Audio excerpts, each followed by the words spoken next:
ড্রাগনের কিছু ভ্যারাইটি আছে খুবই সেনসিটিভ। আমার ছাদ বাগানে প্রায় ৬০ টার উপরে ড্রাগনের ভ্যারাইটি রয়েছে আলাদা ভ্যারাইটি। সেগুলোর ভিতরে এই যে এখন দেখতে পাচ্ছেন এটা হচ্ছে কনিমেয়ার। মাশাআল্লাহ গাছে মোটামুটি অনেক সুন্দর ফল এবং এটা কিন্তু ক্রস পলিনেশন। এই গাছটার নিচে দেখেন এত পরিমাণে ফল কিন্তু গাছের উপরের অংশ যদি আপনি দেখেন খুবই করুণ অবস্থা। এগুলো সানবার্ন হওয়ার কারণে গাছগুলো নষ্ট হয়ে গেছে। মানে উপরের অংশ নষ্ট হয়ে গেছে কিন্তু নিচের অংশগুলো এখনো অক্ষত রয়েছে। মাশাআল্লাহ। এই যে এখানে দেখতে পাচ্ছেন এটাও বুরুনি।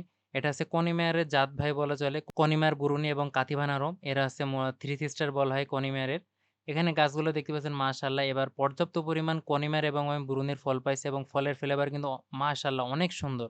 এখানে দেখেন এই যে বুরুনির ডালটা একদম ভেঙে গেছে, ভাঙার পর এই যে অংশ একটুখানি লেগে আছে সেখান থেকে আবার এই ফল দুটো দাঁড়িয়ে আছে। মাশাআল্লাহ একদম অসম্ভব সুন্দর এই যে ৩ টে ফল এখানে দাঁড়িয়ে আছে। সো মূলত আজকের যে বিষয়টা আমি বলতে চাচ্ছিলাম, ড্রাগনের সেনসিটিভ হলেও এই গাছগুলো খুবই হার্ডি হয়ে থাকে।